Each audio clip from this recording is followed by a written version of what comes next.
पिछले 50 सालों में भारत का पूंजीगत व्यय भी ज्यादा है और राजस्व आय भी ज्यादा है।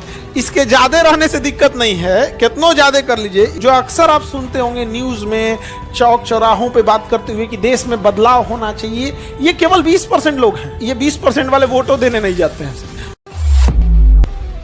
अर्जुन चिल्ला रहा है सब ना। दिक्कत इसमें सरकार की नहीं है, ना ही प्रधानमंत्री मोदी की है। दिक्कत यह है कि पब्लिक भी वैसे ही है जिसको अच्छी चीज समझ में नहीं आती है।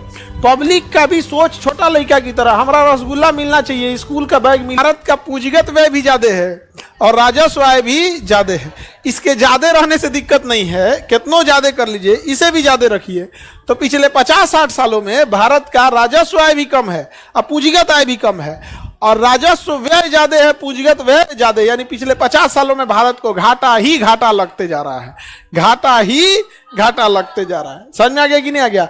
अब घाटा को भरने के दो ये रास्ते, आपको पूंजीगत व्यय कम करना पड़ेगा, मतलब टोटल व्यय कम करना पड़ेगा, और आय क्या करना पड़ेगा? बढ़ाना पड़ेगा। गवर्नमेंट प्रयास कर रही होती है, और ऐसा नहीं है कि हम ये नहीं कह सकते कि गवर्नमेंट प्रयास नहीं करती है, लेकिन बड़ा धीमा गति से बढ़ता है, हाथी चाल में चलती है। भारत की अर्थव्यवस्था बड़ी तो है लेकिन रफ्तार नहीं है। तो इनकम तो बढ़ नहीं रहा है, इनकम बढ़ नहीं रहा है, और एक्सपेंडिचर के नाम पर हर साल चुनाव होता है। कहीं ना कहीं हर साल कहीं ना कहीं क्या होता है? चुनाव होता है। अब वहां कोई ना कोई घोषणा करके आ जाते हैं लोग, क्योंकि प्रधानमंत्री के कई लक्ष्यों में सबसे बड़ा लक्ष्य है कि चुनाव जीत के अगली बार खुद आना है। इसलिए किसानों के जेब में 500-500 रुपया जाना चाहिए। फूंक दिए वो 500-500 रुपया दे के, 500-500 रुपया जेब में दिए, वो गया आपका रेवेन्यू एक्सपेंडिचर, और वो टोटल खर्चा हुआ 70,000 करोड़। कितना? 70। अगर वही 70,000 करोड़ का अगर हम यूरिया डीएपी का प्लांट लगा दे तो किसानों को 1600 रुपया डीएपी नहीं खरीदना पड़ेगा, 400 रुपया में मिल जाएगा। यूरिया नहीं, तो उसको 500 रुपया से ज्यादा वहां से फायदा हो जाएगा। लेकिन दिक्कत इसमें सरकार की नहीं है, ना ही प्रधानमंत्री मोदी की है। दिक्कत यह है कि पब्लिक भी वैसे ही है जिसको अच्छी चीज समझ में नहीं आती है। पब्लिक का भी सोच छोटा लड़का की तरह, हमारा रसगुल्ला मिलना चाहिए, स्कूल का बैग मिले चाहे ना मिले। छोटा लड़का को कहिएगा ना, है सड़क बनवा देगी, खिलौना खरीद दे, खिलौना चाहिए, खिलौना, पीपी गाड़ी, तो पीपी गाड़ी लो, नहीं समझ आ गया? तो यही होता है भैया यहाँ। तो दिक्कत यही है ना कि पब्लिक क्या कर सकता है? आप ही प्रधानमंत्री की कुर्सी पे बैठिएगा,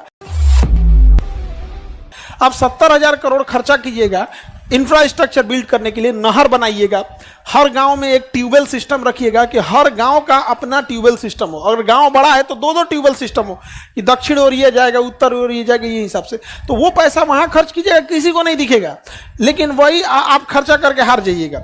तो फिर आप अगला प्रधानमंत्री आएगा, कहेगा कितना अच्छा आदमी था, कैपिटल एक्सपेंडिचर कर रहा था, हार गया। अब आप क्या कहिएगा? सबके अकाउंट में 500-500 रुपया बांट दीजिएगा, आपको क्या कर देंगे? लोग जिता देंगे। दोनों ओर से देखिए आप, क्योंकि देखिए ऐसा भी समाज में एक बड़ी संख्या, समाज को बदलने वाले, जो अक्सर आप सुनते होंगे न्यूज में, चौक चौराहों पे बात करते हुए कि देश में बदलाव होना चाहिए, ये केवल 20% लोग हैं। ये कितने लोग हैं? 20%। 80% लोग को बस मेरे अकाउंट में कितना आ रहा है, बिजली कितना है, बस वहां पे। तो वोट, ये 20% वाले वोटों देने नहीं जाते हैं। अर्जुन चिल्ला रहा है सब ना। ये होना चाहिए, ये होना चाहिए। ये इंटेलेक्चुअल लोग हैं, और इंटेलेक्चुअल लोग आपको ज्यादातर माइग्रेटेड मिलेंगे। गांव का है, शहर में आ गया है, लेकिन वोटर लिस्ट कहाँ है? गांव। जैसे आप सब इंटेलेक्चुअल हैं, इसमें से आधा तो का वोटर आईडी नहीं बनल है। अब भाषण देगा युवाओं की शक्ति है, जो इतना ही शक्ति, अपन वोटर कार्ड बनवा पहले, तोरा शक्ति जिसके पास है उसके पास, उसको हम नहीं कर रहे हैं, जिसके पास है उसको क्या जरूरत है बोलने के कि है, लेकिन एक बड़ी संख्या है जिसका नहीं है। दूसरा, अगर वोटर कार्ड रहेगा भी ना तो नहीं जाएगा गांव वोट डालने, नहीं जाता है। गांव के एक मुखिया से हम बात किए, वो कहा कि सर हमारी गांव का 250 आदमी बाहर काम कर रहा है, 250 विद्यार्थी बाहर है, 250 विद्यार्थी, कई बार विद्यार्थी के साथ उसके गार्जियन भी रहते हैं।